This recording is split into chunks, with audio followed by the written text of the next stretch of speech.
As mulheres são as principais vítimas da infecção urinária. Alguns fatores contribuem para isso, como, por exemplo, o desequilíbrio hormonal presente na menopausa, no climatério e em vários outros momentos da vida da mulher. A gente vai conversar sobre infecção urinária agora com o imunologista e alergista, coordenador técnico do Projeto Social Brasil Sem Alergia, Dr. Marcelo Bossuat. Bom dia, Dr. Marcelo Bossuat. Bom dia, Denise. Uma satisfação novamente poder falar com vocês. E nós agradecemos mais uma vez a possibilidade de estar conversando com o senhor e hoje para falar sobre infecção urinária tão presente no nosso dia a dia. Eu queria que o senhor ajudasse a gente a identificar a infecção urinária, doutor Marcelo Bossuat. É verdade. E como você havia falado, né, o grupo populacional que mais é afetado nesse problema são as mulheres. As mulheres, infelizmente, elas acabam apresentando infecção urinária de repetição, muitas das vezes, devido a algumas situações, né? Mas a infecção urinária, ela às vezes ela pode se manifestar somente com uma dor abdominal. Né? Uma dor abdominal, uma dor em cólica, né? Não necessariamente se manifesta com outros sintomas. E pode evoluir com aquela ardência a urinar, né? Aquela urgência, aquela vontade de urinar de forma urgente, que nós chamamos de urgência a urinar. Você acordar várias vezes à noite a urinar. Se você acorda por acaso mais de 2 vezes à noite para urinar, você pode estar com uma infecção urinária, então é importante sempre ficar atento a isso, né? E a dor ao urinar. Então, se você começa com uma dor abdominal e começa a ter aquela ardência urinar, urgência urinar, de repente você fica com vontade de urinar e tem que encontrar logo um banheiro disponível, né? Urinar várias vezes à noite e também dor a urinar, é possível que você esteja com infecção urinária, principalmente se a sua urina estiver com uma coloração muito forte e com um cheiro muito forte também. Agora, doutor Marcelo, essa infecção, ela acontece na maior parte entre as mulheres, né? As mulheres representam 80% dos pacientes com infecção urinária. Além dessa questão hormonal, que já falamos no começo da nossa entrevista, que outros fatores podem contribuir para isso, doutor Marcelo Bossuat? Um dos fatores que pode contribuir para isso também é a gravidez, né? A mulher que quando ela fica grávida, ela acaba comprimindo o conteúdo abdominal do útero e de outros órgãos abdominais, acabam comprimindo a bexiga com mais frequência. Isso faz com que haja uma estase de urina. A urina ela fica mais tempo dentro do organismo. E nós sabemos que quanto mais tempo a urina ficar, ou qualquer outro líquido, né, ficar dentro do organismo, a chance desse líquido ser culturado por alguma bactéria se proliferar nessa substância é muito grande. Então, por isso que as mulheres grávidas, elas têm uma tendência maior de ter infecção urinária também. Até é importante nós firmarmos isso, porque a infecção urinária, ela aumenta o risco de abortamento de repetição. Tá? Então, se por acaso você tem infecção urinária de repetição e você ficar grávida, é bom, antes de você ficar grávida, você procurar um médico e tentar fazer um tratamento preventivo para a infecção urinária. Mas, além da gravidez, a região genital da mulher, a vulva, né? A vulva e a vagina, elas estão muito próximas do ânus. Então, pode haver a migração de bactérias intestinais para a região genital, inclusive para a região urinária também, gênito-urinária.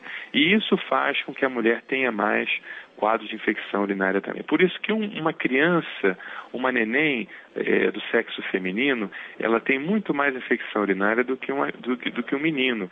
Nos primeiros anos de vida, não. O menino nos primeiros meses de vida, o menino acaba tendo mais infecção urinária do que a menina. Mas depois, quando a menina ela vai crescendo, ela vai se tornando uma criança maiorzinha, ela acaba tendo mais infecção urinária. Por quê? Porque acaba limpando de forma errada as fezes, né, com papel higiênico, em vez de trazer para fora, traz para dentro, levando aquele conteúdo para dentro da região geniturinária e isso levando a uma infecção urinária também. E uma coisa bem interessante é o seguinte, essas infecções urinárias de repetição, o uso desses antibióticos, né, com frequência, acabam induzindo a resistência bacteriana. E nós temos 2 tipos de resistência, a resistência direta ao uso de antibióticos, né, e a produção de umas estruturas chamadas fímbrias ou pilis. O que são isso? As bactérias que causam infecção urinária, elas produzem uns cabelinhos. E esses cabelinhos, eles se aderem à parede da bexiga e fazem com que a bactéria não se solte com tanta facilidade como se soltaria anteriormente. Então, aquela questão de nós bebermos bastante água e tentarmos lavar a urina, quando nós temos a infecção urinária por essas bactérias, já não seria tão eficaz assim, entende? Quer dizer, isso é eficaz preventivamente, né? Nesse caso, já não é mais, aí tem que entrar mesmo no antibiótico, doutor Marcelo? Tem que entrar, exatamente, tem que entrar no antibiótico. Mas mesmo com o uso de antibióticos, quando essas bactérias se tornam multiresistentes, né? Vários antibióticos, vários tipos de antibióticos, ainda produzem essas estruturas chamadas fímbrias ou piles, e isso faz com que haja uma dificuldade muito grande de nós tratarmos a infecção urinária. Por isso que uma arma terapêutica bastante interessante, além do uso dos antibióticos, é a imunoterapia, ou as vacinas para a imunidade do paciente, ensinando o organismo do paciente a não ter mais infecção urinária. Agora, antes da gente aprofundar um pouco mais nessa questão das vacinas, doutor Marcelo Bossuat, quero lhe perguntar sobre o uso de banheiro público, né? Porque o senhor falou do risco das meninas de se limparem de forma errada, a presença de bactérias, e a mulher tem mais dificuldade no uso do banheiro público, ainda mais quando tem essa urgência, né, de não tocar, de não se contaminar por bactérias. Isso também aumenta o risco, e se aumenta, quais são os cuidados? Exatamente.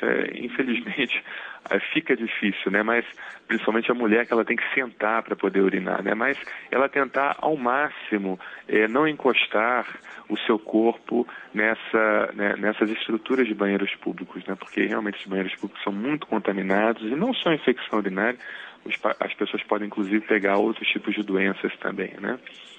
E levar o seu papel higiênico de casa também seria recomendado? Porque o ambiente fica todo contaminado, não? É verdade. A vigilância sanitária hoje, ela tem uma regulamentação, né, que exige que o papel higiênico ele seja coberto. Então, qualquer banheiro público, você tem que ter um papel higiênico coberto. Você não pode ter um papel higiênico à mostra, né, aquele que a gente usa em casa, né? Então, essa questão de você cobrir o papel higiênico, alguma estrutura de plástico, de metal, que não deixe o contato de todos com aquele papel que está ali armazenado, isso diminui bastante, é lógico, o risco de infecção, né? Mas a gente sabe que não são todos os lugares que seguem, né, as regulamentações da Anvisa. Então, nesse caso, é interessante sempre você sair prevenido, talvez um lenço umedecido, aqueles lenços de neném, né, que são vendidos para neném, que tem aloe vera, e ajuda, né, diminui bastante o risco. Além de ter uma ação antisséptica, né, eles ajudam também a higiene local, né. Doutor Marcelo, vamos falar das vacinas, então. Sim. Então, as vacinas são muito bem usadas, principalmente naqueles pacientes que acabam desenvolvendo infecção urinária de repetição.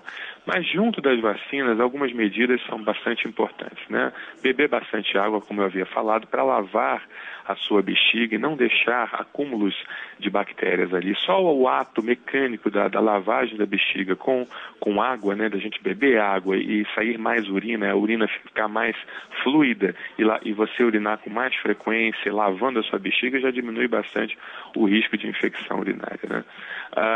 Evitar, como eu havia falado também, usar roupas íntimas de outras pessoas, né, porque você pode acabar pegando algum tipo de infecção urinária ali, e tentar fazer uma higiene de uma forma correta também. Isso é muito importante, porque evita muita infecção urinária. E a vacina, nós fazemos o seguinte: em caso que você tenha infecção urinária de repetição, não esteja melhorando com o uso de antibióticos, fazendo as medidas preventivas, aí sim nós iniciamos as vacinas. As doses, elas são graduais, nós aumentamos aos poucos, gradualmente, as doses e a concentração da vacina, até nós encontrarmos uma dose adequada para que o paciente ele produza imunidade celular, né, e também anticorpos contra as bactérias, né?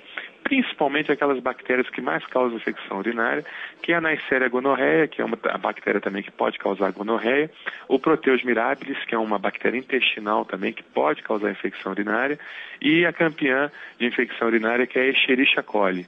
A Escherichia coli, ela habita o nosso trato gastrointestinal, e quando ela entra na região geniturinária, algumas cepas de bactérias, elas se transformam em cepas patogênicas, cepas causadoras de infecção. Então, nós fazemos uma vacina onde nós podemos conter o Proteus mirabilis, a Escherichia coli, a Neisseria gonorreia. Seria uma vacina muito interessante, uma vacina que ensina o organismo a não ter mais o problema.